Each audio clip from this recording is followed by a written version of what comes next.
I think we're cooking with gas now. I think we are. I'm gonna make sure it's working. Here with Mr. Steve, or excuse me, Lieutenant Colonel Stephen Murray, retired, and well, we were going to talk about a crazy article about kind of the Manhattan Project of AI, AGI, super AI. Great article, and I harassed Steven to read it. I was like, "You need to fucking read this," and he was like, "All right." So he took 18 hours and read the tome of an article that it is, and then of course just had to steal our thunder. Trump goes and gets shot at, and completely ruins my podcast. Very selfish of him. Everyone's concerned about the Republic. What about Tommy's podcast? Whatever, and now we were both just talking about how getting screwed over by Stripe payment processor, and so all things kind of just going to hell right now, and so I don't really know what we're going to talk about, but I do know that I'm going to text you this link and have you tweet it because right now I am also temporarily suspended from Twitter, so I'm getting into all sorts of trouble. I don't know why. Well, I do know why. It's my words and actions. But yeah, turbulent time. And you were just saying, so my buddy works at a state lottery, and he texted me right before the show. He said some CrowdStrike interns getting cement shoes, and then you came on and you said CrowdStrike. So what is going on with CrowdStrike? So I don't even know where this episode's going. It's going to be rather schizophrenic, and that's okay with me. And for everybody listening, from here forward, I will be doing one ad read in the middle of each podcast because the show has to make money, you communists. That's what the show runs on. All right. It's been free. It's been 1,530 episodes for free. I had a Delta Force operator within hours of Trump getting shot at who did security for George H.W. Bush, giving you guys a lowdown while CNN was saying it was loud noises. I'm giving you better journalism than anyone else right now. All right. So it's going to cost a couple shekels. So shut up. But how you doing, Steven? As I slowly lose my grasp on As mental you stability. chastise As your I just audience. just foaming at Steven's like, Man, what a day. So I woke up this morning to pretty much all of Europe being down. And so here's the short answer. So CrowdStrike is an endpoint protection program, right? Everybody uses it's like Norton antivirus, McAfee. It's the same genre, right?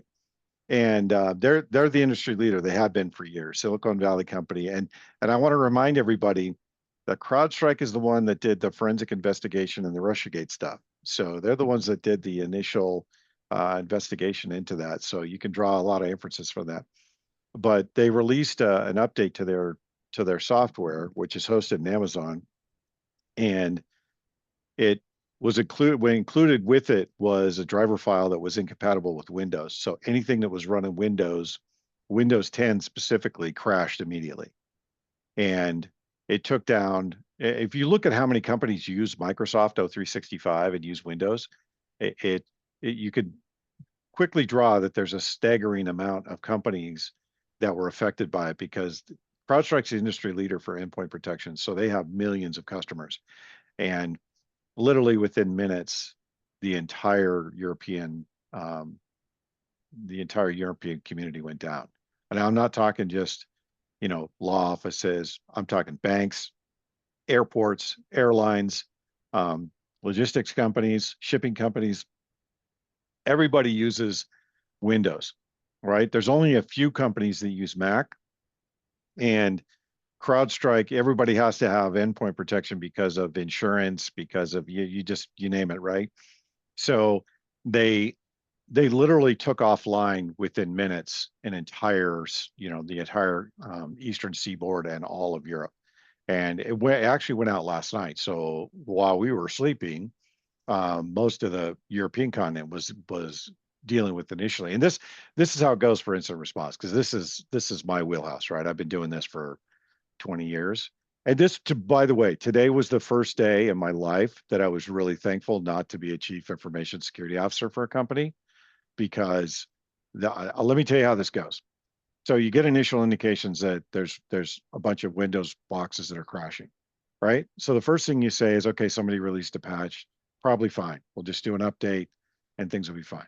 Well, then the systems didn't come back. They were hard down, which means somebody has to go to that endpoint, wherever it is, and restore it through the Windows restoration console, which is not an easy process. Time consuming, doesn't always work. You have to put it in safe mode. You have to you have to clear whatever it is. And if it's malware, sorry, if it's malware, then you have to clear the malware or restore it to original media. It means you restore it, wipe everything, restore it to the original Windows load, and then start over. So in this case, it was an update that was generated by CrowdStrike, and CrowdStrike does a lot of things on your computer. It runs in the background. It's looking for malware, ransomware. It's looking for adware. It's looking for malicious like Tor browsers, things like that.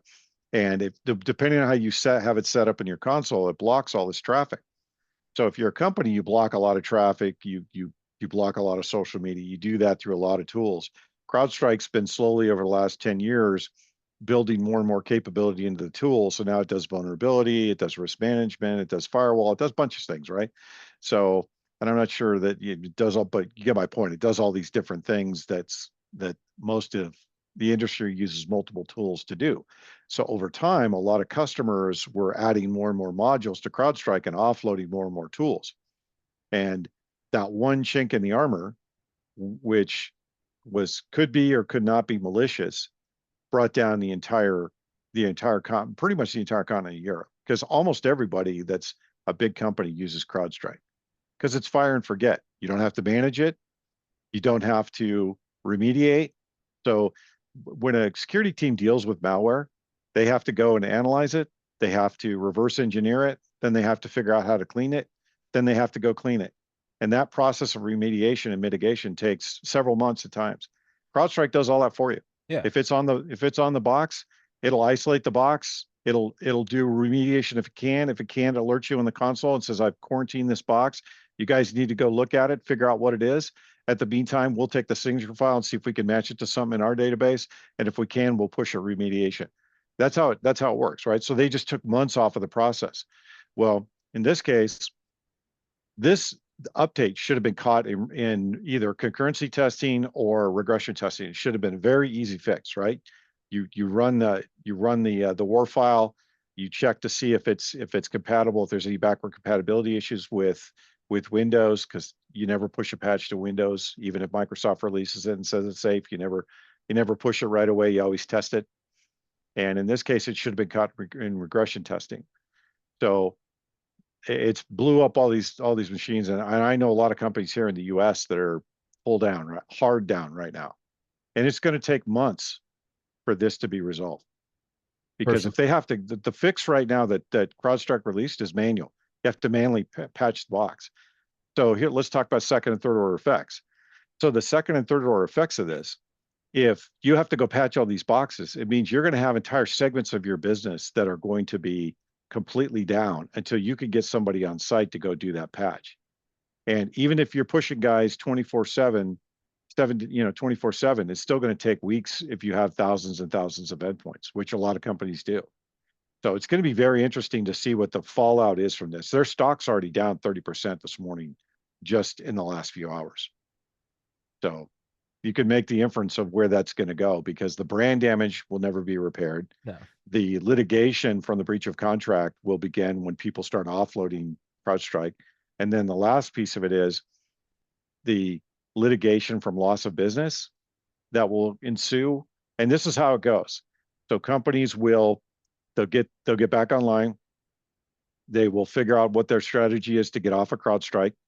They'll take 12 to 16 months to get off of CrowdStrike, depending on the number of boxes they have. And then they will start the litigation the moment the last box is clean. And it will be litigation for the outage, loss of business, brand damage, et cetera. I mean, it goes by the numbers. They're done. They're completely done. There's no way that they'll recover from this. And for you, just so you know, I'm fucking with my phone. I never do that on the show. It's just because this is the first podcast I've done on Rumble Studio. I'm just making sure it's not completely getting fucked in the mouth by whatever's happening. No, all good, man. All good. Yeah, I know no, you guys, the Stripe thing we'll get to too. Oh yeah, no, yes.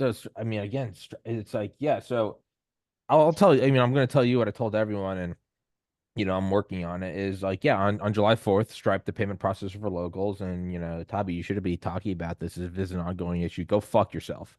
they contacted me. They're like, hey, you need to verify your. I was like, yeah, sure, whatever. So it's a new policy, KYC, know your customer. So I got everything. My podcast is incorporated. I got all the papers, all the documents. It's buttoned up in a way that only OCD can do. Verified it all. Yeah, here it is. Here it is. Wrong bank account. Well, here's the bank account with TPC Media. Blah blah blah. It says you're the sole owner, not the company. I'll switch that kind of back and forth. And after a couple of days, I was like, hey, can y'all call me? And they're like, we don't do phone calls. And I was like, all right, like sure, back and forth, back and forth. I was like, after like 3 days, I was like kind of losing my patience. And I have screenshots of all of this, so I can back up all of this. And so finally got fixed on like the 8th. So after 4 days, I was like, we're doomed. All Gucci. Thank you so much. The next day, paused again because you need to verify your bit. And I'm like, well, mind you, for the first 4 days, they were like, we need you to upload. So I've just been uploading the two different documents, my personal business account or my personal bank account and my business bank account. And finally, after uploading each of them back and forth 5 times, they finally go, there's the right one. And I didn't say anything, but I just went in my mind, I went, that was the one I've been uploading this entire time. And mind you, I've never had a problem from August 2022 until now. So in my mind, I make a note. I'm like, that was the analogy I use is your teacher's hungover, right? And you give them the book report and they hand it back and they go, you just check the grammar, hand it in again tomorrow. Hand in the same paper again tomorrow and you get 100 on it. You go, this person didn't review it. They don't care. So I'm just like, whatever. But it's also just some employee that's dealing with me. They're just getting their, I get it. And Yeah, but by the same token, because I'm going through the same thing, right? So yeah, I have a Substack set up. People were bugging me to do donations. Your only option with Substack is Stripe. yeah. So the So vocals, I go to Stripe's, you go to Stripe's page. They're like, hey, give us your company information. What's your EIN? What's your, the uh-huh. normal stuff, tax information. How do we report you to the IRS? How do you report to the IRS? What's your tax ID? Blah blah blah. Give them all that stuff. Then I tell them what the business is, tell them what we're using the site for. Hey, these are just donations. It's just a pass through to go to another nonprofit, Yeah. blah, blah, blah. And they're like, well, we need to know more about your business. I'm like, no, you really fucking don't. And then they're like, well, we need more. We're going to pause payments until you tell us more about your business. So I tell them more about the business. Hey, this is what the business is, but we're passing it through the business because it's in lieu of us establishing another company and a nonprofit. So we can just pass it straight through to the nonprofit. And well, you're violating our terms of service because your business type doesn't align with our cultural values. And I wrote back, I don't give a fuck. You're a payment processor. You don't get to decide if my business fits your model for processing payments. Process payments and then go fuck yourself. And I got a bunch of messages back. And they said, okay, you're approved. The very next fucking day, Pause. some retard in support reaches out to me and says, your business doesn't meet our requirements. So I'm like, how many fucking people am I talking to over there? Oh, that's the I've other had, thing. I've, how many, The email thread I have, Deborah Van, Irene Angel, Drew, Bill, John, Sam, Matt, and I think Cooper. hang on, I'll tell you exactly who I've been talking to. But Let's so dox the shit out of yeah, them no, so right but this now. this has been going back and forth and back and forth, and every time I change something, I just get a response of like, are you interested in it's almost like it's a shitty customer service. They're like, are you interested in this? And I'm like, so finally like hey You Tommy, want are my you honest opinion? I well think here. this is a Russian mob company that's just I'm at 14. stealing people's money that's coming in. They're not I'm at processing 14. anything. No, I'm by at the way, they're fucking harvesting bank account information. I'm at 15 days now, and I'm now going. I'm being targeted. It's a San Francisco-based company. So fine. So hey, is this something you're interested in? Because they're like, you need to change your corporation listing on the company. So I did it, and they're like, hi, you've changed your corporation listing. Are you interested in hearing more? This is July 15th. Dude, I just need payments to continue. I don't care what kind of account it is. I have no vested interest or opinion. I'm the sole member of my company, and certain things like food, power, internet, payment processing, or automated background tests that I can and should be able to forget. Please just tell me what I need to do to continue my payments and not to have these daily emails. I apologize. I'm admittedly losing my patience. This is after 11 days of this. And then Yeah. they didn't respond for a day. I said, please respond. I'm absolutely at my wit's end. Every other message in the thread is from a different fucking employee. I've uploaded the two same bank documents multiple times each, only to be told after a week that the same document I had been uploading was finally correct, telling me that that had nothing to do with it. Everything was solved, and then I get a new warning that I'm not verified. Now you're saying I'm a new type of corporation. I'm being given the runaround nonstop. I can't get a consistent response or even a consistent individual. There's no direction or advice in any message. Every time I get an email, it's wrong URL, wrong business type, wrong address. And the fact that this is my primary source of income seems to be of passing, if not at all, significant to you. I don't understand how I can use this service for 2 years with over $17,000 of payments. And in the last 2 weeks, it requires as much vetting as a CIA application. Please, for the love of God, tell me exactly what I need to do step by step. Payments get confirmed, no response for a couple days. Payments get resumed at 7 a.m. this morning. 9 a.m. this morning, you have been Payments are paused. no. We're writing to let you know that you have been violating Stripe Services Agreement. Specifically, we're unable to accept for crowdfunding is in our restricted businesses list. As a result, we will have to close your account. Yep. They're doing the same thing to me too. And then I got, so I'm trying to pull up my Sorry. emails from, which is entertaining, by the way. I got one more one to read. To this morning, can you please explain to me why it's being closed? Why has it functioned for 2 years without a hiccup? And why am I being hit now? What is going on? Why can't I have the decency of someone to please call me and let me know? They said, we're reviewing your account. I said, thank you for the reply. What I'm confused about is Stripe has paid out over $17,000 over 23,000 months, and I've never had a disputed transaction. I've never had any violation, strike, or even informal complaint. No one will take my calls. You have told me that you will not take my calls. This is my income source. Not a single thing has changed. Bank accounts from corporations, everything is flawless. They were resumed at 7 a.m. this morning. At 9 a.m., I'm being terminated. Furthermore, I have never once been given a warning, an email, a notification, or even a heads up that you don't do crowdfunding. Quite literally, not one iota of my business operation, legal classification, or modus operandi has changed even a fraction of a percent. That tells me something inside Stripe has changed. Fair enough. Why wasn't I given a warning? Why did it go from 0 to termination? No reply. So they can fucking burn in hell. I'm going to get everyone that donates to my show through locals to start doing it through PayPal, through Cash App, through Venmo, or through, I've already talked to people. Some people are going to write me physical checks. Stripe can go fuck themselves, you communist piece of shit. Go fuck yourself, you San Francisco open shitting in the street pedophile progressive company. Go fuck yourself. Maybe that will get me a phone call. Maybe if I say you guys fuck kids, maybe I'll get a fucking phone call and I'll finally have the decency to tell me why I'm being terminated. Go fuck yourself. Sorry, Steven. No. I like you going off on the rant. I'm just hammering them on Twitter right now. I'm starting a information operation campaign against them. Now that we've gotten 86 viewers, let me do an ad read. Let me do an ad read real quick. Give me 3 seconds. Patriot Shave Razors. Steven, let me tell you about our sponsor, Patriot Shave. Backed by 2,000 five-star customer reviews and a satisfaction guarantee, Patriot Shave offers premium quality at razors at affordable prices. Did you know that, Steven? No, I didn't, Tommy. Thank you, Steven. But even better, they are a freedom-loving company that is standing up for traditional American values and fighting wokeness, like Stripe Payment Processor. While other big-name razor brands or processors may salute, flag, or support causes that don't align with your values, Patriot Shave is here for you, the hardworking men and women who love this country and who don't want your hard-earned money to support woke causes or be filtered through a Russian organization that promotes pedophilia like Stripe. So throw your woke razor in the trash and go to patriotshave.com right now and use promo code SWITCH, SWITCH for 15%. That's patriotshave.com, code SWITCH, patriotshave.com, code SWITCH. Thank you, Stephen, for your kindness and patience with me. What are you saying on Twitter? Dude, nicely done, man. Unscripted, reading it. If I would have been like, but shave.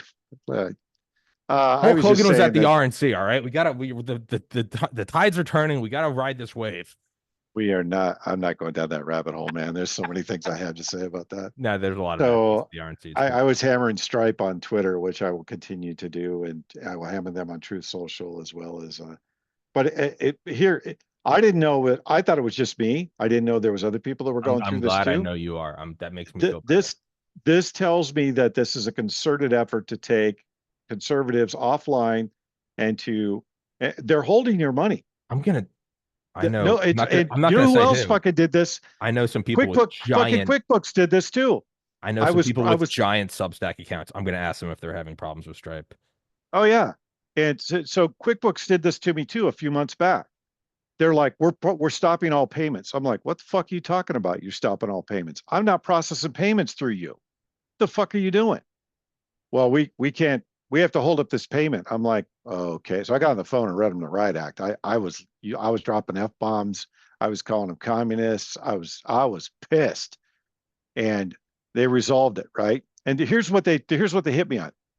Your company name doesn't match your IRS company name, your doing business name. I'm like, no shit. That's why it's called doing business as, you fucking retards. They Stripe hit me this amongst everything. They go, your URL doesn't match your. My company is TPC Media LLC. You know what my website is, and it's gonna really blow your mind that I had the foresight to buy this. It's called Tommy'sPodcast.com. Yeah, they're retarded. But that's Do you my go to point is Alphabet? Do you go this to is Alphabet search engine or do you go to Google? yeah, Go fuck you. Do you go to Meta? No, you go to Instagram. Go yeah. fuck yourself. Go fuck yourself. This I'm gonna but get a noise complaint in my new apartment. who cares? Um, here's what it tells me though. It tells me that they've already started a concerted effort Yeah, to I'm basically I'm done. offboard Yeah. conservatives and do whatever they can to take away your ability to generate income. And this goes along with the whole DEI stuff, right? This is why if you're a white male in this country, good luck trying to find a job. I mean, Trump I've applied to Trump was jobs. not supposed to live. I think this all goes back to him. Sorry, keep going. I, all right, I'm gonna play devil's advocate here for a second because Yeah. I, fuck it, I'm gonna go all in. You Full can't send. you can't hurt you can't offend me. I don't give a shit. Say it was aliens. It's Say not it was you the I'm Jews. talking. I It's don't all give the a shit. snowflakes out there that are gonna lose their mind over what I'm I don't give about a to fuck. say. Tell me that Barron Okay, Trump so shot him. I let's don't give a fuck. no, it's I think it's all fake.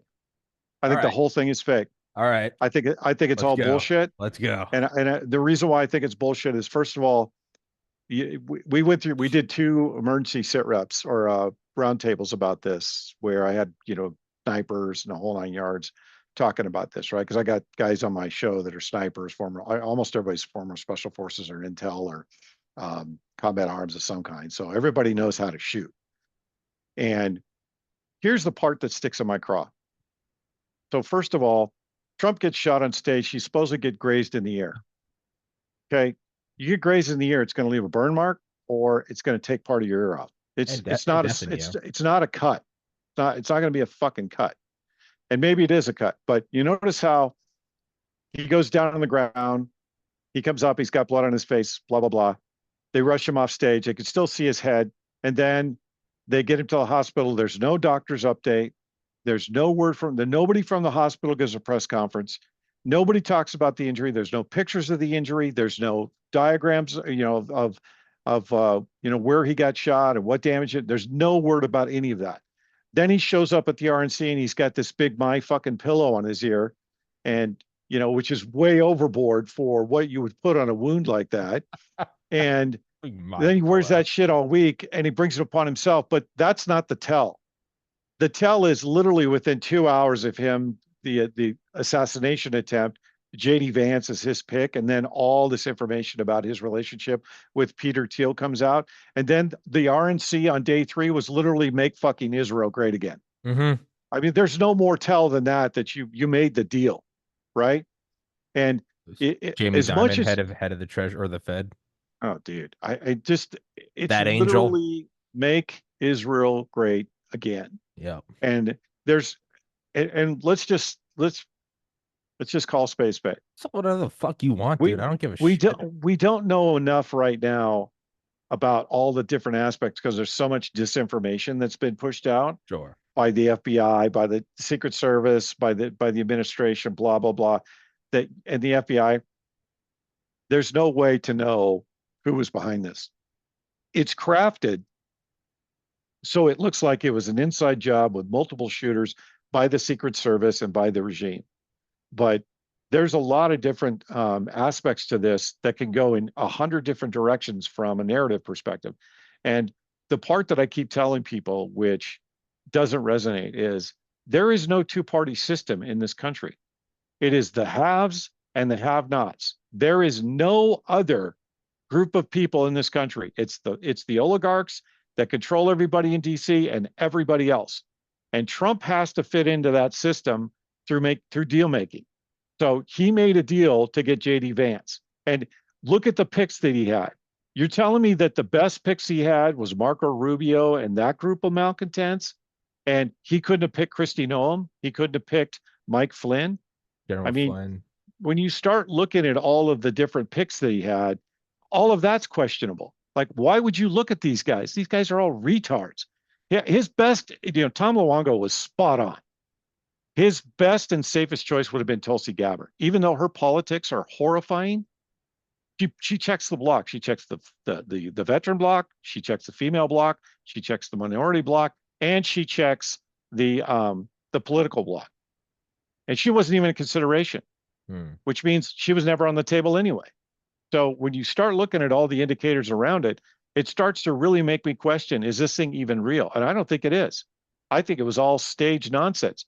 And they had the token red jerseys, like in Star Trek. You send the 2 red jerseys down, they get smoked as soon as you hit the planet. And guess what? There's your show. I mean, this is like a Star Trek episode back in the 70s. So that's what me and my buddy. I think you might know one of them, Don the Pleb.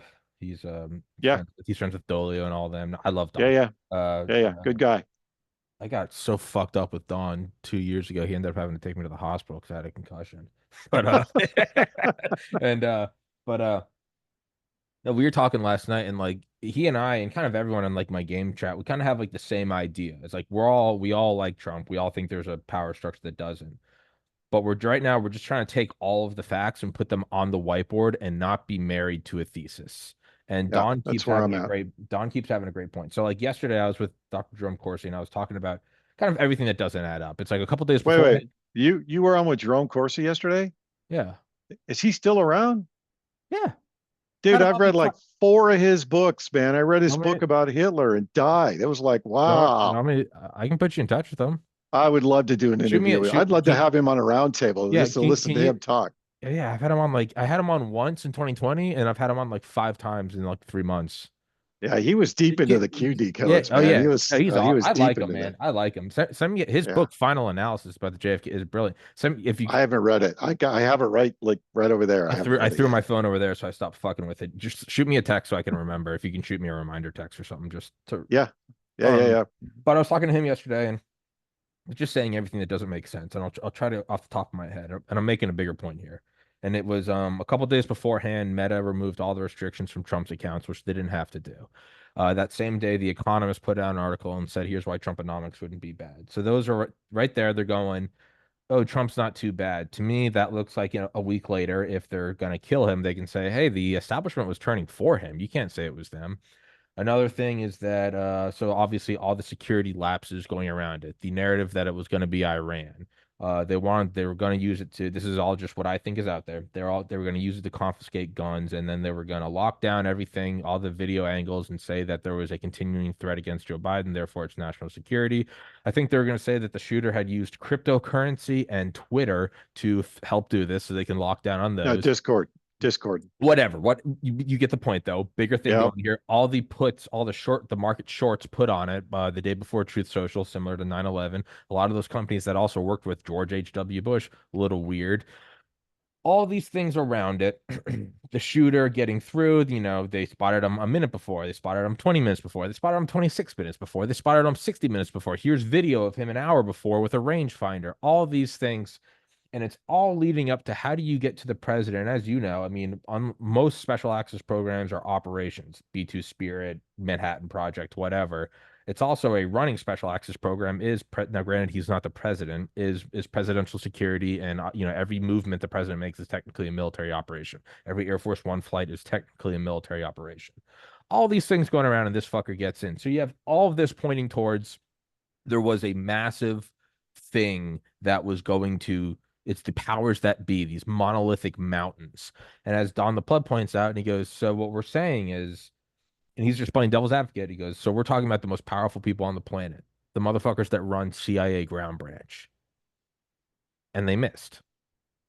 So I don't think so. Well, no, so. But that's what, so he's throwing it out. Don doesn't have a thesis. He's just throwing it out there. He goes, I see where you're going. He goes, isn't that odd? So we're saying it's the dream team. It's Michael Jordan, Larry Bird, Shaquille O'Neal, Kobe Bryant. And we're like, it's the best ever. What happened?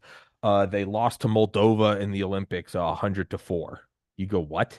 Michael Jordan, Kobe Bryant, Larry Bird, Magic Johnson, the Dream Team, which they didn't. Obviously, they won by like 600 points. He Yeah. goes, it's the biggest team ever of the best guys with trillions of dollars. Yeah, and they missed. So there is. You go, did they miss, or is it the biggest, most powerful forces in the world, and they didn't miss? They did exactly what they wanted to, and that is you have to hold that idea in your head. You can't say this is Absolutely. Brown Branch. These are the best guys out there. These are the Dale Comstocks of the world. Yeah, and what happened? They missed. What do you mean? Yep. Well, there was a gust of wind. I think they account for gusts of wind when they train. So Yep. there's the thing where you go, And so my cousin, shout out to him, was texting me. He was like, I don't know. And he's a big Trump guy. He's like, I don't know if I buy it. And I was like, well, I'm having on a lot of SF guys, but I was like, I'm having on Stephen Murray today. And I think that's something that has to be considered as, was it an inside job or was it an inside job to make it look like it was an inside job? I mean, are we going full QAnon? Well, Like, I don't know. yeah. So no, this isn't cute. This is I'm gonna think turn off about my this air from conditioner. an Keep talking. yeah, go for it. So look at this from the perspective of information warfare. Just the theater around the whole assassination attempt can go in 10 different directions. They can use it to go after a conservative. They can use it to go after Antifa or liberal. They can use it to go after Iran.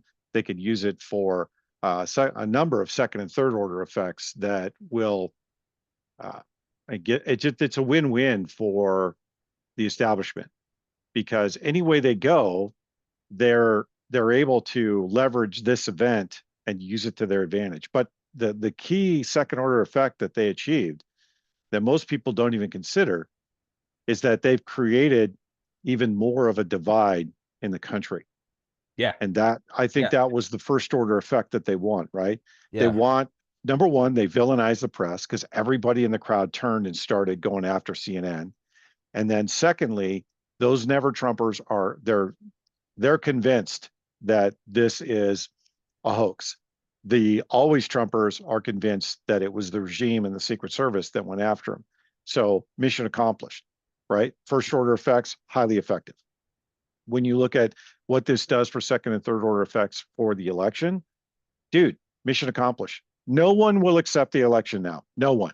And if the rumors are true about what's going to happen this weekend with Biden, he steps aside, leaves the race. They have an open convention, and then they install Hillary, which I think Martin Armstrong is convinced it's going to be Hillary at an open convention. It's looking more and more like that's going to be the deal. You think so? So, oh God, yeah. She hasn't said anything. No. She hasn't been in the public space. She hasn't done any kind of political statements other than the typical, inflammatory shit that she does on Twitter and when she does some kind of a public speaking engagement. But she's really curtailed her public speaking. They're keeping her out of the public space so that when they spring her in the public eye, there's no gaffes or anything stupid that Trump can leverage when they have a month and a half left or 2 months left before the election. It's perfect air cover for all of that, right? And it gives you perfect air cover to do a number of other operations and go after other people and blame it on somebody else. Because everybody's like, this kid fired 6 or 7 shots. This kid couldn't find the fucking building. He was wandering around the parking lot looking like, where am I supposed to be? Somebody tell me where I'm supposed to be. It was so obvious. It was almost shameful. So, and then that's not even the other tell. The other tell was that CNN was at a rally for the first time and broke away from one of their other roundtables to give the coverage just seconds before the shots were fired. They wanted to fucking blow this guy's head off in the public eye. Oh no, that much they wanted. They absolutely. It's my pinned tweet before I got suspended was they didn't want a grainy Zapruder film. They wanted it in 4K slow motion of his head exploding. It was the ultimate, nothing short of like a demonic ritual of like we physically destroy your head. And yeah, so I think they plan for both contingencies. To be perfectly honest, if this is real, they plan for both contingencies. But you can't rule out the possibility or the probability that this was staged as well. You have to look at all of the different aspects of this and drill down to what the truth is, because if let's put it this way, if Trump was involved with this, he's done. Yeah. If Trump was coerced into this, he's done. If the deep state or the cabal or whatever you want to call them was behind this, they're done. I mean, this is the shot heard around the world for our time. Yeah. And good, bad, or indifferent, whether it was a PR stunt or not, the landscape just changed. Yeah. The momentum just changed. And you can say what you want, but think of how much energy people have spent on this event. And then all the revelations now about JD Vance, his relationship with Peter Thiel, and Peter Thiel's relationship with PayPal, and more importantly, Elon Musk and the super PAC that Elon Musk and Peter Thiel have put together to get Trump in office. And they were both never Trumpers before 2020. I mean, I don't believe in people changing. You just don't. You don't. The winds of change don't shift that fast for somebody like Elon Musk or Peter Thiel. There's a vested business interest in why they want Trump in charge, and it has nothing to do with Russia. It has nothing to do with climate change. It has everything to do with their business interests, especially their business interests with China. So one thing I was going to say about just how this has to be examined. Some people are like, it's not an inside. Regardless of what it is, what you have to look at is when something, it's not that, I paid Steven to take a shot at my ear and I use this to become, chief of sanitation in Portland, Maine. And someone's like, doesn't seem like the stakes are that big. It's president of the United States, most controversial politician probably ever in this country, controlling. I think Lincoln was pretty controversial for his day, Point or is, just as controversial. They point killed him is, too. is getting to the highest position, controlling the military that, for all intents and purposes, is the anchor point of global trade. It's not. My point is the stakes aren't me running my local Walmart. It's becoming so when stakes are that big, you have to look at all possibles. It's the biggest. There isn't a higher stake than this. It's not that he's running for governor. It's you have to look at the amount of money that can shift. What you're saying about Elon, and again, I'm not married to any one idea. One thing I've learned through this podcast is to just think critically. And it's probably one of my prouder moments of this. I think the most proud I am is standing up for free speech, interviewing doctors who said this shot is wrong and it's hurting people. And I'm proud I stood my ground. I'm legitimately proud of myself for that. I remember as soon as the Russia invaded Ukraine, I did an episode and I was like, I don't know what the fuck Ukraine is. I couldn't point it out on a map. What I do know is I was like coming off of, 2 years of podcasts about COVID. This all seems very eerie. The fact that there's uniform marching orders across all media, across all social media, and instant demonization of anyone saying the opposite. I just said this feels like COVID. And I also said I have to be aware that maybe I'm just going a little crazy with psychosis. Maybe I think everything's a conspiracy. And I said this like the day after it started. I was like, but from what I've just gone through with this podcast, this seems like another sort of mass hypnosis. Now, 2.5 years later, I look at that and I go, that's kind of what it's all coming out to be a lie. So for me, remaining critical of everything and putting nothing on a pedestal is it's you cannot go wrong. The worst that happens is you find out, you go, oh, I was just way too critical and way too skeptical, and it turned out I was wrong. But that's a good default, to be skeptical, to just be wary. You can always go back and go, hey, I was wary of you at first, but I've known you for a couple of years now, you're a good guy. That's okay.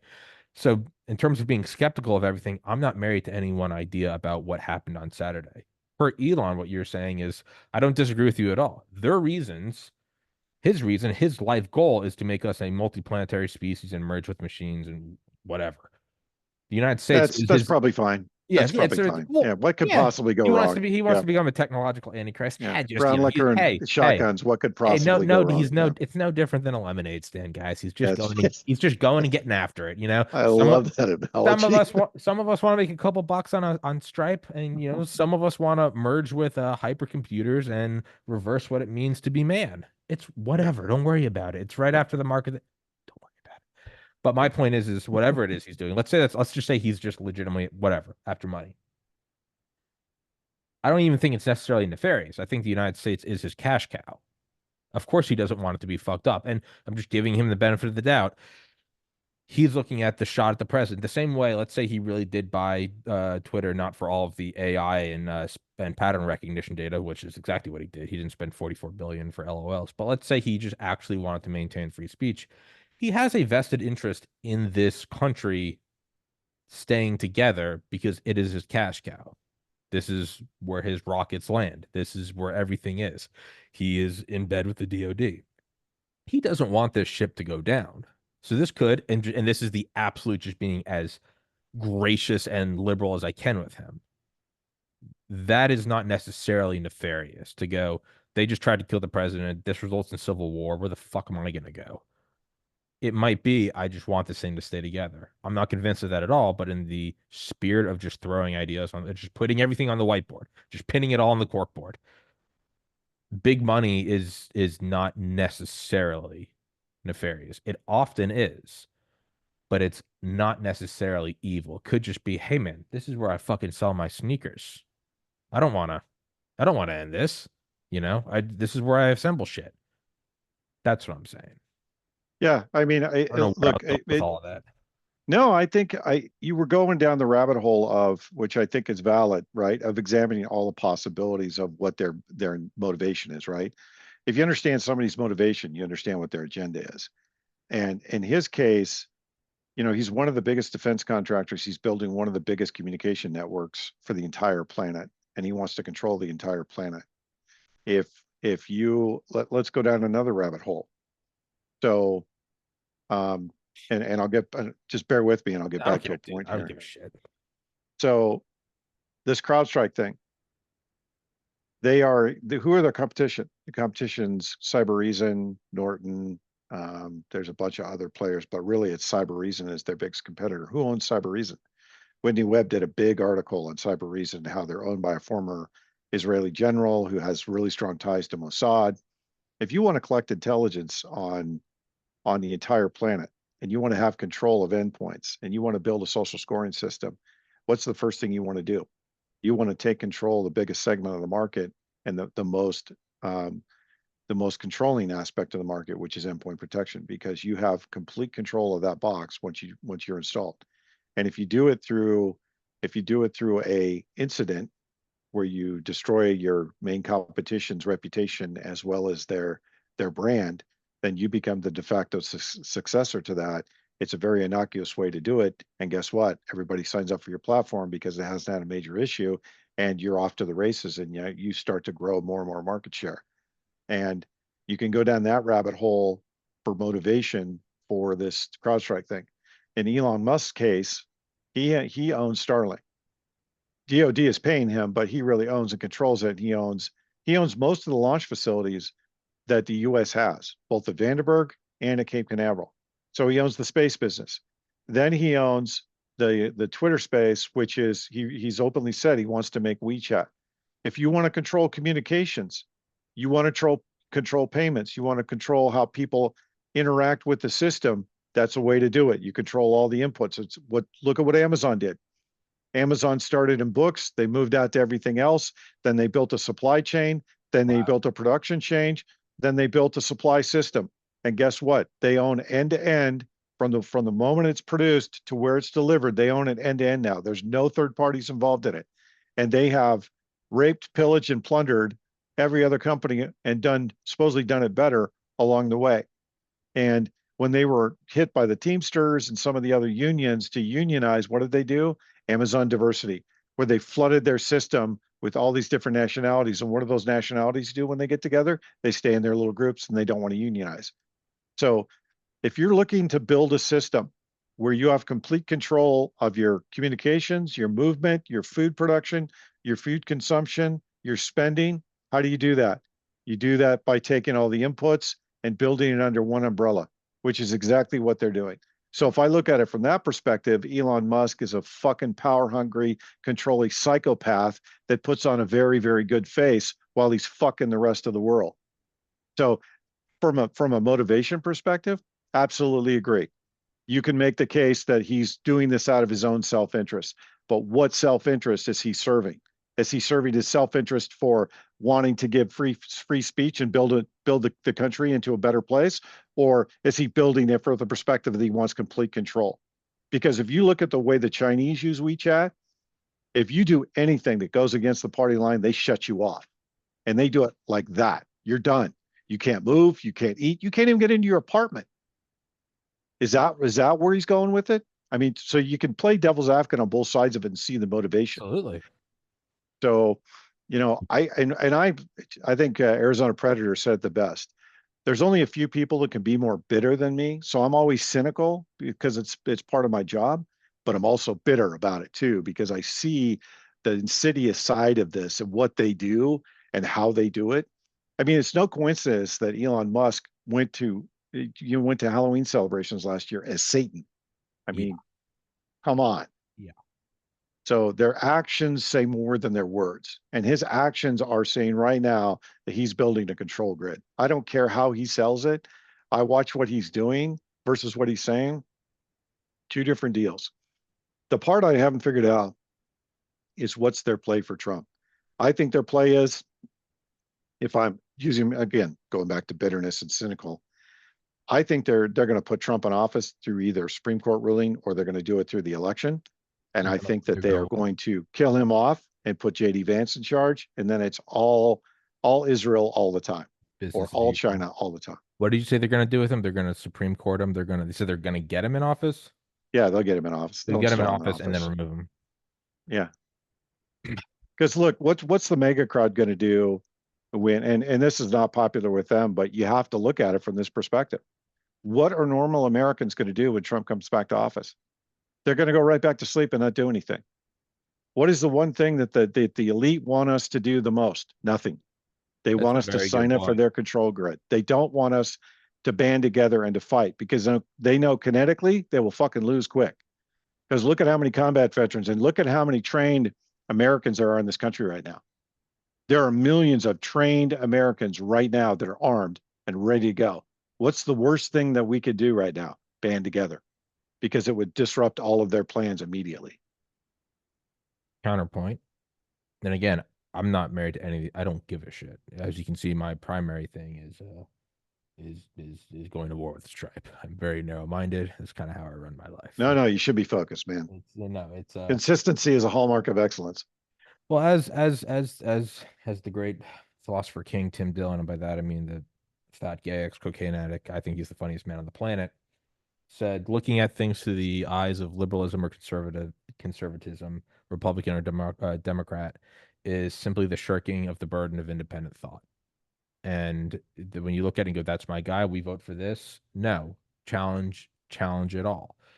And so I've never been and I can actually, through my own, when I was 18, I voted for Obama because I was a retarded faggot who wanted hope and change. In 2012, I voted for Romney because I was pre-med and wanted nothing to do with Obamacare. In 2016, I didn't vote for the president because I was at the bottom of my life. It was 2 years after my brother died.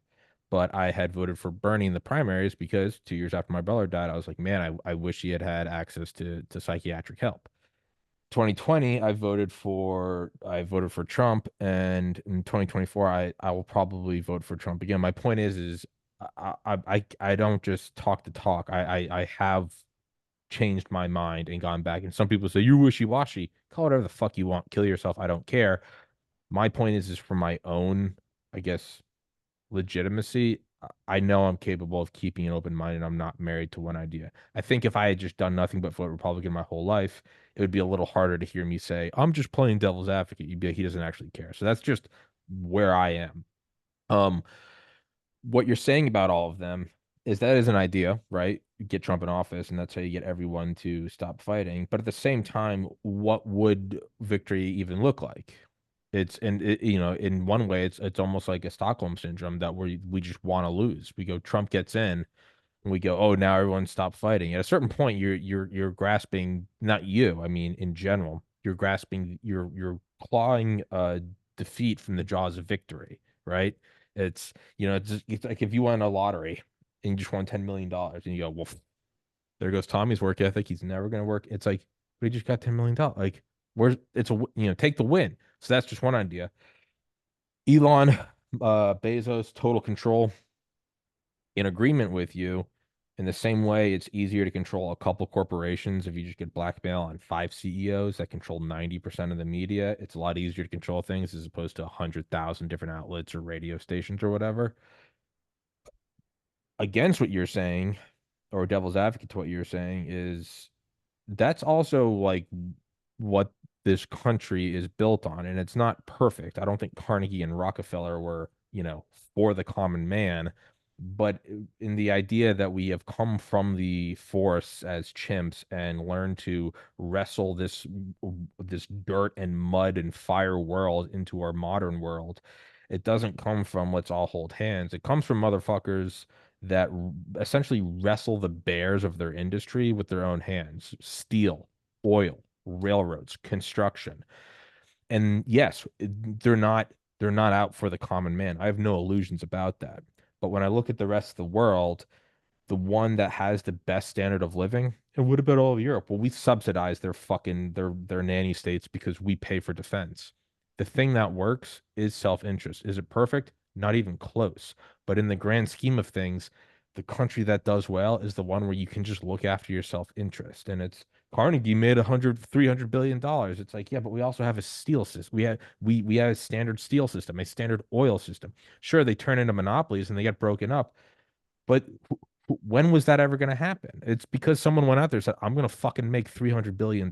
So what he is doing, dressed as Satan, Klaus Schwab says you want a chip in your brain. You go, that's a demon. Elon says, I want a chip in your brain. You go, that's my Tesla guy. I'm with you.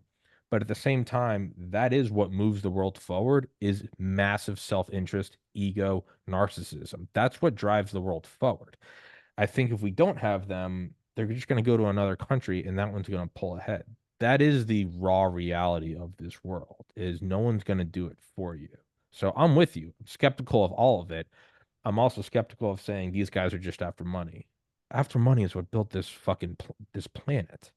Well, I don't think money's their motivation. I really don't. Because when you have that And much that's where I'm money, with you is it's they might not just be demons from money hell. is not, yeah, money is not, that's not your thing, right? That's not your After a shtick. 100 billion, yeah, what's the next 100 billion? Yeah. It's not your shtick, right? Your shtick becomes what your pet project is. I mean, Bill Gates's pet project is to destroy humanity and control the food system. That's So his Saturday job when yeah, Bill likes getting up early and my dad likes to mow the lawn. Bill just wants to put experimental vaccines into the arm of sub-Saharan children. yeah, We all have our thing. well, yeah, we all have our vices, right? Yeah. So, that piece of it is, but motivation is a big part of this, right? And your motivation may not be tied to money. So, the other piece we're not talking about, which is sitting out there too, is what happens if they take out Joe Biden and blame a mega supporter? Because I'll tell That's you, the if they next were step. success, if let's say if Saturday was legitimately an attempt on Trump's life, then if they were successful on national TV and they would have shown Trump's, brains being splattered all over the place, civil war. I guarantee you it would have been civil war immediately Yeah. because the uh, the bulk of the population has figured out that it's the best of the two choices. It's not who do you like better. It's which choice of the two choices, which is why the system's architected the way it is, because the elite bet on both ponies. They compromise both ponies and they still get their aims and achievements met, but it's all theater in between, right? Like all this bullshit about, Mike Johnson holding a closed door conversation with the CIA, or sorry, with the Secret Service, the FBI, and DHS about the assassination attempt and lapse in security. It's all fucking theater. Mike Johnson's a cuck. He's usually, on his back with his ankles pointed towards the ceiling, talking about money or Israel or whatever fucking APAC wants him to talk about. He's a complete retard. You think that guy's going to get to the bottom of anything? No, the whole intent of it is to keep your head looking over here while they're fucking you over here. And I say it so many different ways. I'm just at the point where I'm just saying it plainly now, so people Whatever you see. want, dude. I don't explain I why I'm know, saying I know things. you Say what you don't, said. but the thing is that now we're in a place where this is going to go into 5 different directions now, and people aren't going to see some of it coming. I think so. I want to come back to the cyber stuff for a second because this CrowdStrike thing is significant. It's significant because it's going to take weeks to remediate this. That means the supply chain is going to be affected, the banking system is going to be affected, communication systems are going to be affected, E911 services are going to be affected, and people need to prepare for that and keep your head on the swivel, because as things start to not get into the stores, because remember, we're in a just-in-time system, you're going to Mm-hmm. see people get more and more anxious and go off the rails. People are already anxious because of the cost of living. Wait till shit doesn't hit the shelves. And they've already said there's going to be a food shortage. There's going to be food shortages by September. They've been saying it for 2 years. They've been telling you what they're going to do for 2 years. And they've been actively destroying food production capabilities. This is just going to exacerbate the problem. If you want to know my real thought on this is that this was a planned event, and it Project? was a plan. Oh, absolutely. Sure. This should have never got out of testing. This would have been caught in testing in 10 seconds. You're telling me they didn't test this on any endpoints before they released it? Come on. I Or do. I you're telling tested me Rumble that they're Studio 3 times yesterday before I did a show with you, and it's not even like you're someone I don't know. You're someone that I can like shoot, even me. And it's yeah, not like I've never spoken to you before. I'm like, okay, you're no. I'm yeah, like, even for him, I'm like, I just want to make sure it fucking works. I yeah, test. yeah. So even when I look at it from from all these different angles, I see a lot of different opportunities for them to do a lot of things with this narrative. None of them good. Mm. So I was just turned off at the RNC with this whole Israel chant. We're the victims. We're the victims. I mean, more and more information comes out every day that it was a planned event on October 8th. I mean, come on. Yeah. I mean, stand You're up. not a victim. You guys are being played by your own government. So like I said, there's so many different aspects. By the way, I already had the first shill come back to me on True Social when I went after Stripe. Some guy called me a liberal. Do whatever you That's want. But fantastic. again, you have to, as you slowly drop uniforms and go, I'm a Republican, I'm a this, I'm a that. You also realize how much criticism means nothing anymore. How many bullets just bounce off you when they go, Yeah. "Oh, you're I don't care what you call me. I know what I." Hey, you ready for this? You're gonna love this. Hey there, we're sorry to hear about your frustrating experience and would be glad to look into this further. Feel free to send us a DM so we can gather a few more details. Ask them for a phone call. See, that's I say I'd like a phone call. Let them tell you that we don't do phone calls on this matter, despite the fact that they told me last week they've tried calling me several times and I don't have any missed calls. I got nothing. I got calls to my mom, to my dad, to Dale, and not a whole lot else. Fuck these people. Don't, in a sense, though, I have to find the silver lining in all of this because and I know some people are like, you gotta stop trying to find the silver. No, no, no. I have to for my own self preservation. And I learned that after my brother killed himself was I have to find reasons to get up in the morning. I have to find it's a hard thing finding the positive in your brother and going to your brother's funeral. But the positive can be, man, I fucking love my remaining brothers so much more. I fucking love my parents. I'm so it's not just a random Christmas now. Man, there's my aunt, there's my uncle. These aren't just things you do here. It's Thanksgiving. No, you see your cousins and you give them a hug and you feel them and you put your arms around them and there's actual you're hugging a mass of flesh and meat and they're alive and they're warm and they laugh and you talk to them and their eyes dilate and you're there and it's real. I have to find that for myself because I almost killed myself 2 years after my brother died. I have to. So for me, finding the silver lining in all this, how do I find the silver lining in all this? By dropping the teams of I'm a Republican or I'm a Trumper or I'm anything, you really start just taking every day, every issue, every scenario, every friendship as does this stand up to my own moral discernment, my own ethical discernment? Is this a good man? Is this a good dude? Is this a real friend? And yes, that's the positive in all of this, even just from Saturday till now. Just the idea of, hey, let's not jump on. Like I get like Don is fucking like Marine combat vet. Don's not some liberal, but even he's like, all right, let's look at this. What is the results of this? Why is this happening? To me, it has made me even more confident in who I am. And so even so, like, well, that's all nice. That's a nice Hallmark card. Well, no, It gives me confidence. So when all of a sudden Stripe comes out of nowhere and goes, we're not paying you anymore. Well, after a couple of years of COVID or Ukraine, or even just from Saturday till now talking about Trump, or October 7th till now, it starts to give you a little confidence in not just buckling immediately to every force that comes this week. Oh, I'm so sorry. What do I need to do to resume payments? You start going, maybe I should message some other people first. Maybe I should stand my ground. Maybe I should.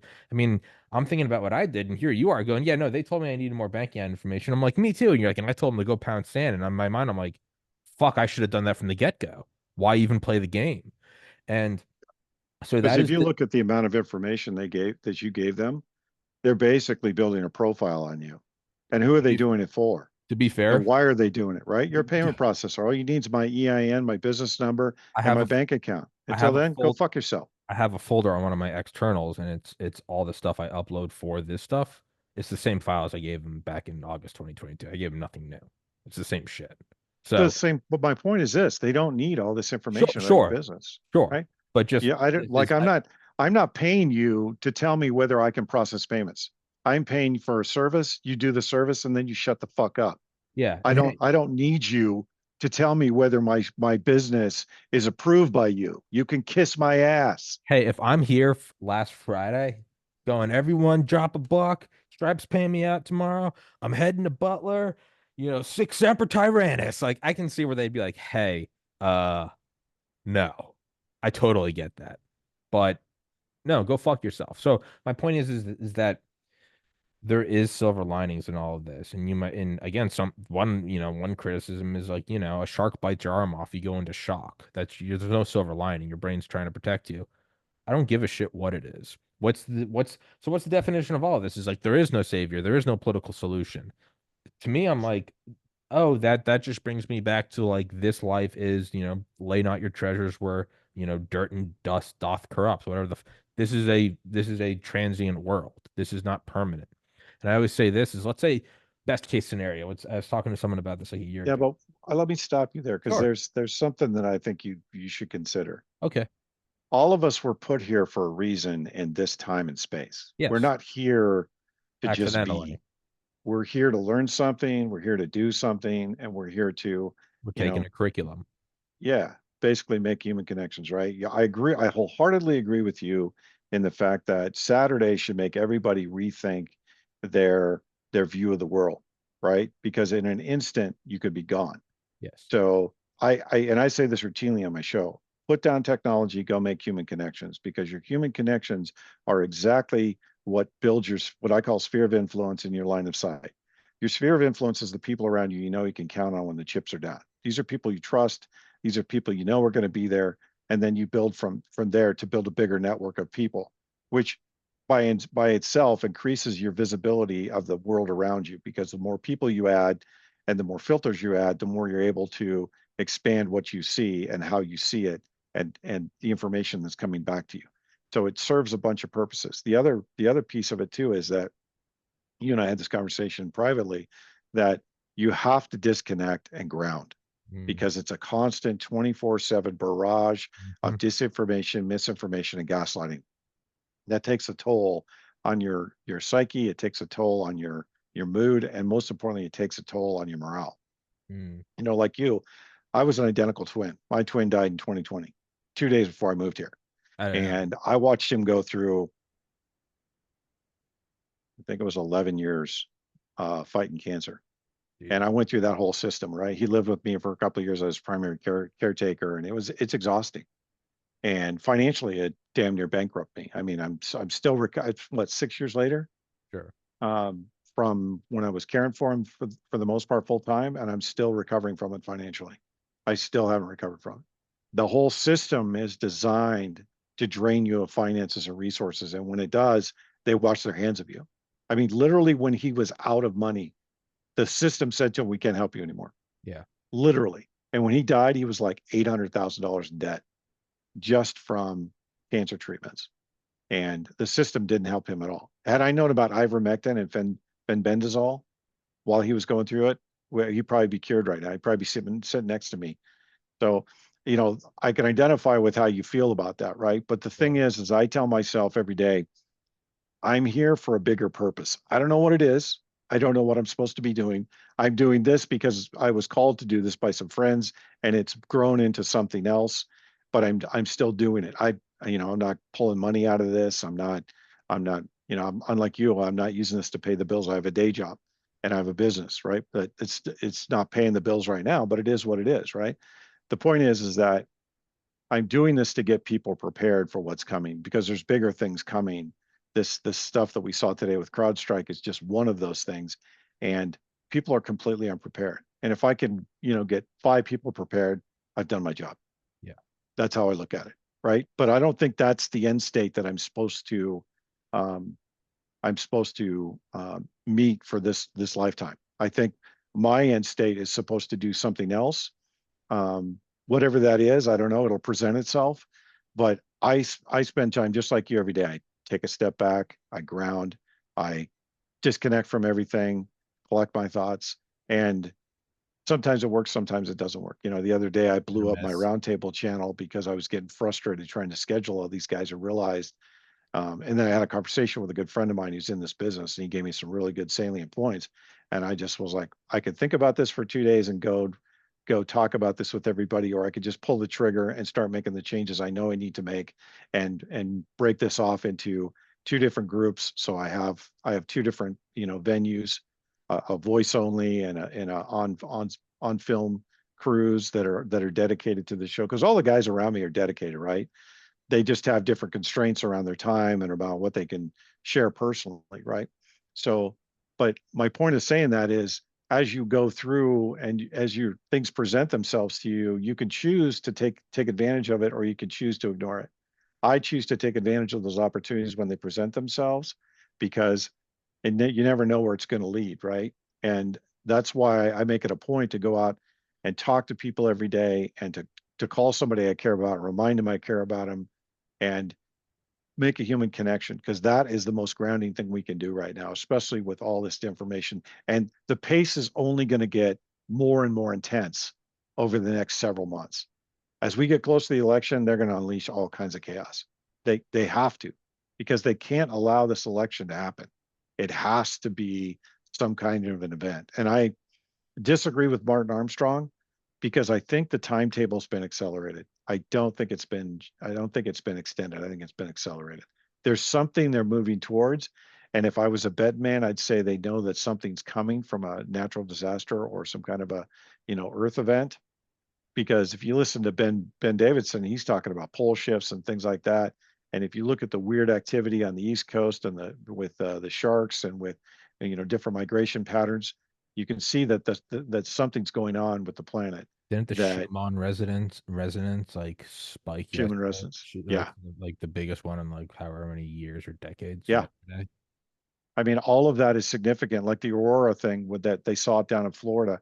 That was a level 1 solar storm. If it was level 5, and this isn't my area of expertise, Ben Davidson is the guy, the solar observer. He's the guy to go watch, man. That guy's dialed into this.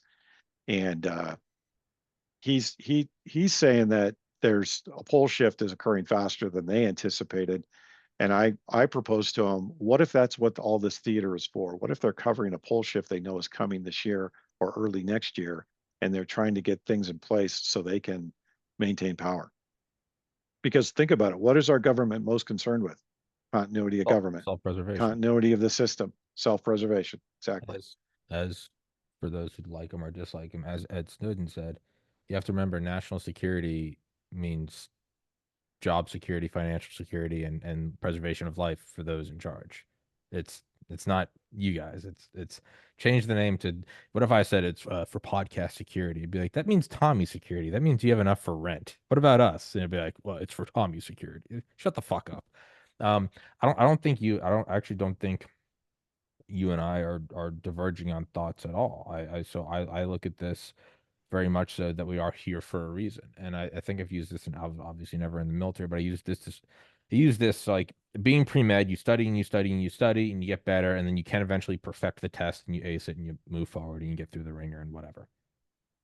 Pledging up a fraternity, it gets harder and harder and harder over the months. This was in 2009 in like the deep South, which I would imagine that entire fraternity life is probably dead now, but I think I got to experience the tail end of it. Um, the entire thing, it's stuff like, memorize, whatever your fraternity is, memorize the founding statement. It's like a paragraph. You got to memorize it word for word, commas, punctuation. And then you got to memorize the mission statement and the quote, you do that and the founders and all this shit. And it's all worthless. And then you got to come to the pledge meeting. You got to write it all down word for word. You're like, I got this. I memorized this. And you have 45 seconds to write it.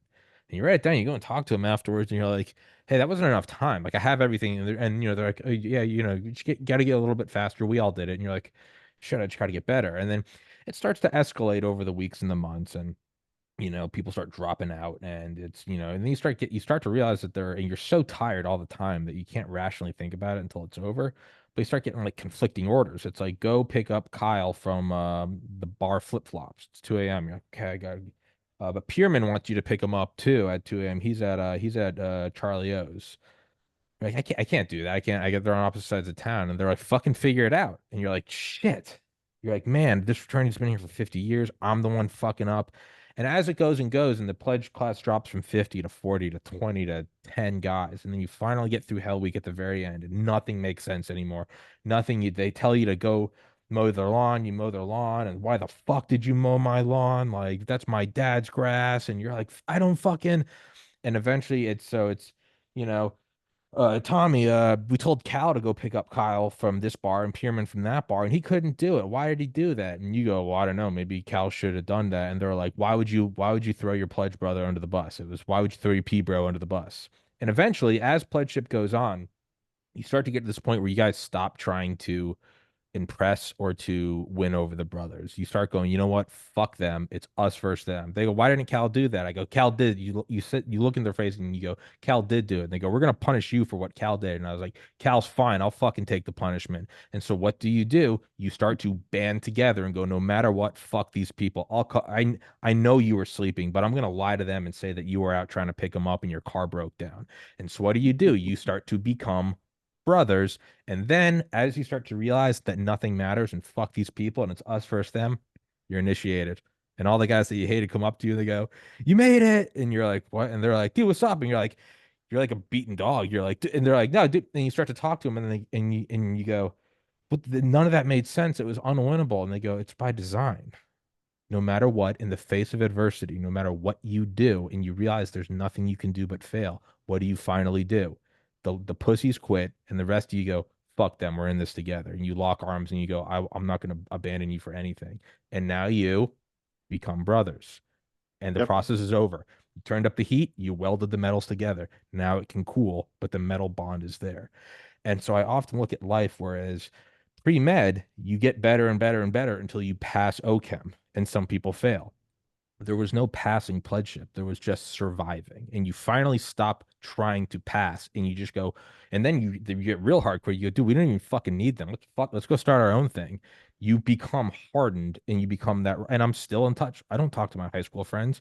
I talk to the frat guys that I haven't seen since 2010, 2011 when I transferred out. They still text me on my brother's anniversary. When I see one of them have a kid, hey, dude, fucking God bless, happy. Hey, Tommy, thanks, man. Still reaching out to one of them. Texted me the other day. They're like, dude, good episode with Dale after like the Trump assassination attempt. Like these people, they're more in touch with me than any other friend I had. So my point is so what does all this mean? It means that life is not OChem. Life is not pre-med where you can ace it and figure it out. It's not a puzzle that you can memorize and eventually win. It's pledgeship. It is designed for failure. Nothing you can do, even if it all works out and Trump's the good guy and he wins and he takes out the whole deep state and they unleash free energy and nuclear fusion, what still happens? You eventually get old and die. Even best case scenario, it ends. So what is this all for? It is a test to do something here, to bond together. No matter what, I'm going to help my fellow man. Oh, Trump's in on it too. Elon's dressed as Satan. They're trillionaires. What are we going to do? I say we fucking band together. They're going to kill us. Yeah, they are, but I'm not going to give them my heart or my mind or my soul. And then you can almost like see, God patting you on the back and he's like, you're initiated. You go to heaven, you go, how was I supposed to win against a military industrial complex? And he goes, you weren't. That's how I designed it. And you go, well, what did Yeah. I do? And he goes, well, you realized that you weren't going to win and you still did the right thing. You still stood up for free speech. You still stood up for your buddies. You still reached out to a friend in need, even though they tried to blow the president's head off. You still give your mom a call or your brother a call and, talk to them. And you can be a good person when everything's good. What do you do when the world is falling down around you? That's what I really think this life is. So I don't think you and I are in disagreement at all. I think we're No. here for a curriculum. Tommy, Well, I think, and I think more than that, that's my stump speech. I think the thing that's missing from our society. So I want to go back to something you said, and then I'll finish this thought actually. So you're talking about bonding together. If you look at, a lot of people talk about the Iran, Iraq, or the Iraq, Afghanistan wars and the war on terror and why we did it. I will submit to you that we did it for a couple of reasons, but there's one very, very key element that I think people have missed in all of this. And you just talked about it. And that's esprit de corps. One of the things that we've enjoyed as a military for the past 200 years is esprit de corps. The reason why we were the best in the world is because we had this very strong, cohesive military that once you go in, they break you down, they build you up, and they give you purpose. You become a very, very powerful asset for and a fighting force. The Iraq, Afghanistan wars did two things that destroyed that. The first thing is you go through multiple rotations with multiple units. So you don't form lasting bonds with people like we did in World War II. And so you get to the other side of it and you have no really close friends, you have no really close battle buddies, and you have no allegiance left to the units that you were a part of. In some cases that's true, in some cases that's not true. But if you look at the suicide rates and the fact that we cycled guys so many times through combat without stepping them out of combat, because you have to step in and you have to step out. We learned that after World War II with all the PTSD and combat fatigue that people had after World War II, right? They went through all these traumatic situations and they didn't process anything on the way out. So I think they used the Iraq and Afghanistan wars, the war on terror, as a way to demoralize the military and to slowly but surely erode our combat capability in lieu of COVID and in lieu of where we are now. I think this is a very, very long-term plan because there was no strategic reason for us to be in Iraq. We didn't even There think was about it. no there was no strategic reason other than resources for us to be in Afghanistan. I mean, how many different countries have been in Afghanistan and lost badly over the last 200 years? The place is basically the asshole of the world, ringed by mountains with one or two roads in or out. No one has gone in there and occupied that place for a significant amount of time without leaving there with their asses in their hands, which is exactly what we did. And it was by design. And now I look at where we are as a fighting force. They've completely decimated esprit de corps. They've completely decimated good order and discipline. They've completely decimated loyalty and honor to the Constitution and the country. Even the symbolism of the flag has been decimated because of their activities. And it's not just DEI, it's a culture that they've created. And it's, to me, it's on purpose. And it started long before George W. Bush or W came to town, W. right? W, yeah. W. That's good. I And like W. so if you look at the long-term picture, and this is what I tell people all the time, you have to look at these events as strategic. Don't look at them as tactical. Everybody looks right here. They don't see anything past that, right? You got to see the peripherals. You got to see the distance of where these events can take us, because that will give you the motivation for what these people are trying to do. And what they're trying to do is deconstruct our society. They're trying to deconstruct the nuclear family. That's the core of it. Look at how many definitions of family they've created now. Just God, just go watch Star Trek Discovery. What a woke menagerie of stupid. Jesus, it's so. And my God, the other one's the rookie. The rookie is every liberal trope narrative done to the extreme. Like God, just stop. But they programmed it into everything, so we see it right in our face all the time. And as they erode the belief system, you see the cultural aspects of our country starting to fray. And it's just going to take a few more things, and then the entire culture goes back to the Wild West. And really, the decisive point for people banding together is just one thing. At what point do you realize that staying in and participating in the system according to the rules that they've set, arbitrary, specific, doesn't matter, is more painful than breaking the law? And Hmm. that's the line when you'll see people band together. And I don't think we're too far away from that, because you have a lot of very pissed off people in this country. but they don't know what to do and they don't know how to band together. And that's one of the success factors of the intelligence agencies and the law enforcement is they've infiltrated all these different organizations. So you can't organize at a national level without them breaking it up. But I think there's going to be a point where they won't be able to stop that. And I don't think we're too far away from that. I think that's going to happen this year. And when it does, and people band together, and this is going to be the tell. When people that are in the middle, that are liberals in the middle, realize what's really going on, and some of them will, you'll see a lot of people move to the center and do away with their political beliefs and focus mainly on how do we preserve our way of life. Mm. That's not that far away. It's really not. They've created the perfect storm, and this perfect storm is going to work against them in a very, very, very big way. Mm. Everything I see, every fiber in my being tells me that we are going to come out of this okay. But it's the in between part that I see that really blows chunks because it's going to be um, it's going to be one of those moments in our history where a lot of people we care about, are killed or they die because of famine and because of whatever.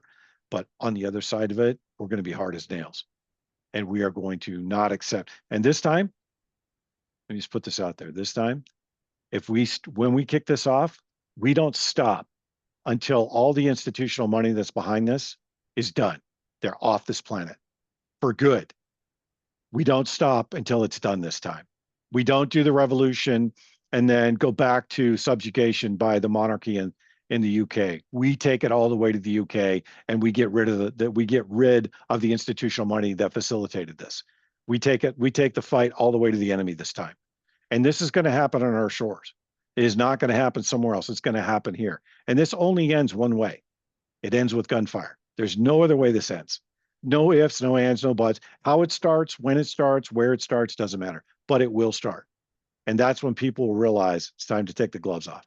And we take them off and leave them off until it's done. Period. End of story. And with that, I got a break because I've got a hard stop in like 4 minutes. That's Legally, all I've got to say about that. well, and that's all I gotta say about that. Yeah, no, Way better than me. no. I do have a gut feeling that we're gonna win. I have no real gut feeling that I'll make it through it. Maybe I will. I'm not dooming, but it does. I mean, it's just we're gonna get it's, but it's gonna be bad for a bit.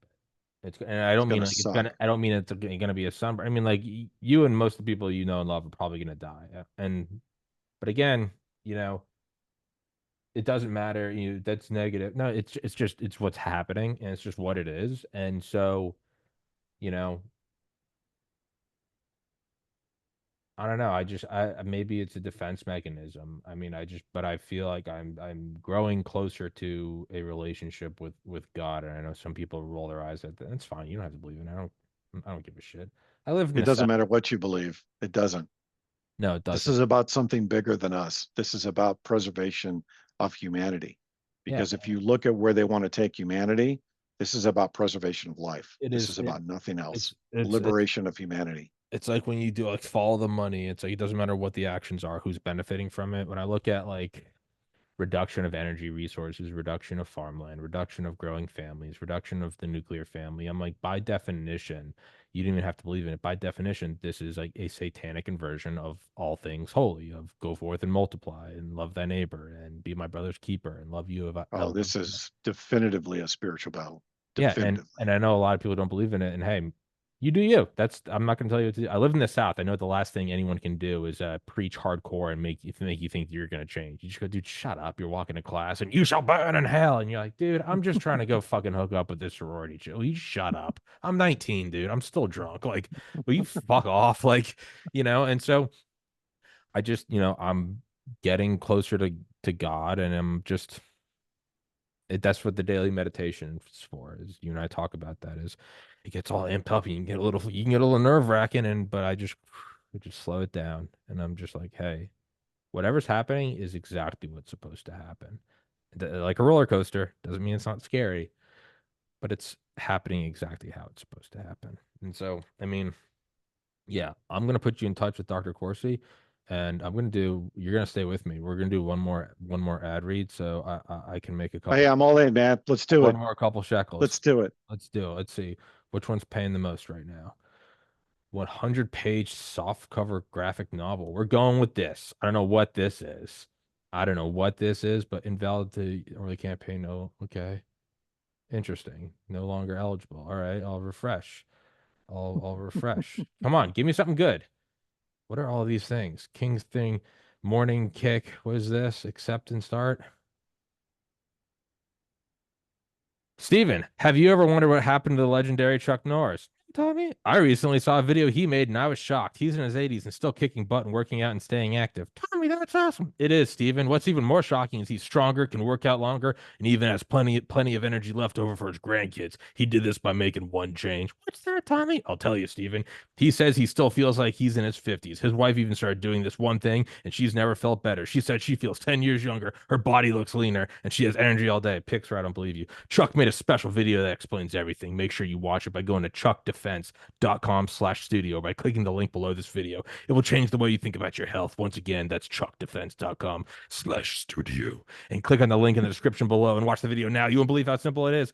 And for people that maybe don't like that, as I was telling Stephen beforehand, you got 1,531 episodes for free, no paywalls, no nothing, no gimmicks, no follow this episode for the rest of it on Patreon. I do it for free. You get it for free. You get these interviews for free. If I got to do a couple of shills in the middle of a show, you can shut up. And if you don't like these things, start joining the locals and start paying up a little bit and the ads will end. All right. Jeez. Thank you, Take Steve. it. You get a lot of hate mail over this, over No, ads. no, already people are like, why are you reading ads? I'm like, hey, you know what the show runs on? US dollars. It runs on good attitude. No, it doesn't. My car also doesn't run on elbow grease. It runs on gasoline. Shut the fuck up, all right? So it's behind a paywall, or I got to do a couple of really cringy ad reads. I did one for a talking Trump bobblehead last night. Am I proud? Absolutely not. But as we just talked about, we are in a battle with the Antichrist, all right? Cut me some slack. I love how So, I talk to you. I love how I talk to you when I need to like decompress and you're like, let's meditate, just need to find some peace. And then I'm on here with you and we're both screaming and getting red in the face. And it's like, this is the I'm like, yeah, no, this is the meditate, this is the peace guy. People are like, is he? Is he? So yeah, I'll put you in touch with Dr. Corsi. Um, yeah, I'd love that, man. I think that'd be a fun show. I like him. So, a guy you got to have on is Joel Skolson. He wrote Strategic Relocation, Can you get him to and me? oh, absolutely, absolutely. You know, I love Joel Skolson, man. A lot of people disagree with him. Hey, look, I have a rule. I talk to everybody. I don't care who they are. I talk to everybody.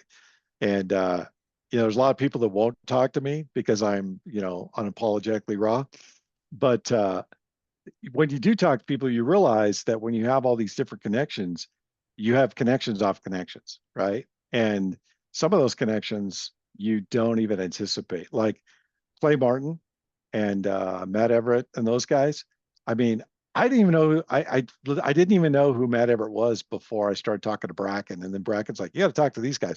But the guy that I love talking to because he is way more bitter than me is Bill Boopert. Like he'll throw zingers in the show. Like I didn't see that coming. I got nothing. I don't even know what to say to that. He took that so far to the other side. I don't even know how to respond to it. I love guys like that because you just get the show just comes to a stop. You know, Like, You know how I met Clay Martin? It was by none of the military guys. I met probably no one else has met him this way. I met him through Tucker Max. I had Tucker Max on my show. that's too funny. I remember reading that book back in college, and he was like, "Yeah," he's like, "Interview my buddy Clay." I was like, "All right." Most people may get to know Tucker through Clay, is vice versa. I'm like, I get to know Clay through Tucker. Um, yeah, man. No, it's yeah, talk about unintended like degrees of separation. I had on John Barnwell, who used to just own like an esoteric bookshop, I think in Detroit. And he was like, "Do you want to have on my friend Roseanne?" And I was like, "What's her last name?" He's like, "Roseanne Barr." She's like, "We go way back." That's how I got to know Roseanne Barr. Oh, my damn. This guy that sells We got to have an FP. offline conversation about Roseanne because I got a lot of questions for you because there's some stuff that she said, like, wow, what? Wait, what? She's been on the show twice. She came on once in 2022, and she came on last year with Dr. Malone, and it was Wow, how'd that go? that was fucking great. I started talking and she's like, "Will you shut up?" And I just was silent for the rest of the episode. I talked for like 30 seconds and it was just her and Dr. Malone going back and forth. And you can see Dr. Malone was he was I've never seen him fanboy. He was giddy too. He was just, and That's Roseanne's funny. just sitting, Dr. Malone and I both sitting up like this. Roseanne's sitting there with like a cigarette and a martini. She's like, "I don't understand what all this COVID faggotry is about. What happened to men with balls?" Oh, that's funny, dude. That's too funny. Yeah. You gotta, but I'm gonna, this will be the last thing I say. Yeah, I don't care. That we have to get back to that where we talk about things as they are and stop talking around things. So Correct. much of our population is that's why I talk the way I do. That's why I say some of the things I do. I mean, that's why I Really? curse a lot. Yeah, because like I'll go off on a rant, right? Because this is what amps me up the most is that I'll talk for an hour about a certain situation and break down a narrative. And the only thing that people hear is the fact that I said something or used the wrong connotation of a word. So the grammar police come out. I'm like, that's what you fucking heard over the last hour. I've been talking for an hour about the narrative, and you're worried about my use of a specific. Are you fucking kidding me? What the fuck is wrong with you? Pay attention to the bigger. I'm like, if you're doing a show like this, it's easy to use a word out of context because you're thinking about things as the conversation develops. Nobody's perfect. And if you want a script, go watch MSDNC. That's a script. All their words will be correct. You can correct their grammar. You can send them a strongly worded letter and feel good about yourself. But we're in a situation where things are happening so fast, we're having to analyze them on the fly. Hmm. So pay attention to what we're talking about versus how we're saying it, because anybody that does this will tell you, and you could say this just as well as I can. Sometimes you're caught up in thought and you're going in a direction trying to finish a thought, and you're thinking about something the way that you think the audience will resonate with the audience, but it completely lands a different way, right? That's the challenge of doing this, and the challenge of trying to explain things to people that have no context, right? You have to think about how you're going to say it, right? We don't get that luxury. We're talking about things on the fly, and we're having a dialogue, and we're trying to bring everybody along with us. It's very, very hard, and so that's the thing I get frustrated about. And that the other thing that I get frustrated about is I have a hard time understanding why red-blooded Americans are literally doing their level best to destroy this country when they know there's no other good alternative on the planet. There's no place to go besides here that has better opportunity, better freedoms, better resources than we do. Why would you destroy that? Right? That's the part that sticks in my craw is you have these guys that are. I get opportunism, I get greed, I get personal interest. What I don't get is why would you burn the bridge you're standing on? That's the part I don't get. So I don't know, something for people to ponder.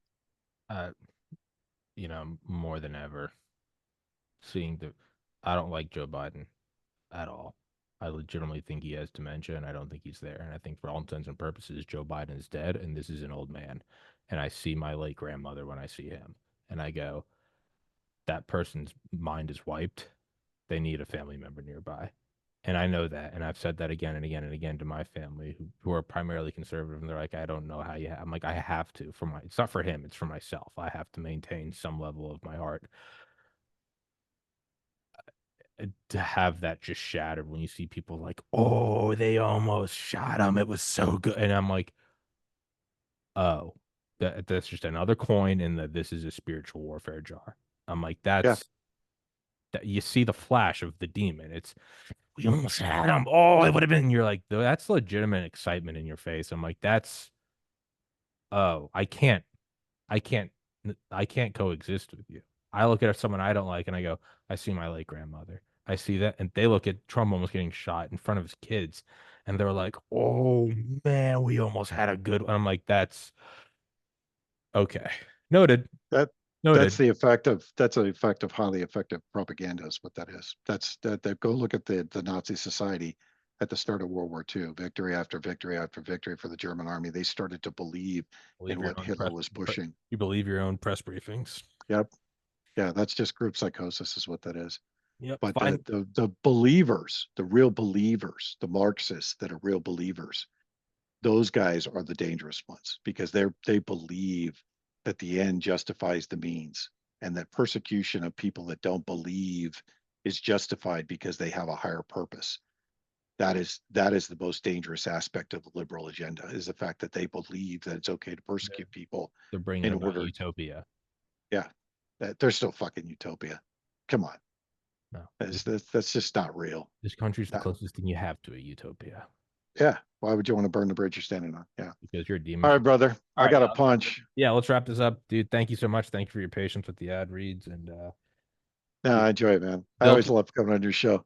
yeah, thank you. Yeah, the ad reads will continue. Stuff. Morale improves, and by morale, I mean U.S. dollars in my bank account. So, if you guys don't like ad Absolutely. reads, somebody start joining for like $5,000 a month. I'll cut all the ad reads out immediately. I'll never do one again. All right, dude. I All right, appreciate your brother. time. I'll send Take you this care. episode. I'll get you. Please send me a reminder text about Dr. I Corsi. already posted it on all my social media, man. When we started the show, I posted the No, episode. I said send me a reminder text about Dr. Corsi. That's already in your inbox, man. All right, It's all right, already there. all right, all right, fair enough. All right, We'll see guys. you Thank later, you bud. so much. All Take right, care. big dog. Bye Take bye. care, guys. Thanks for watching. Much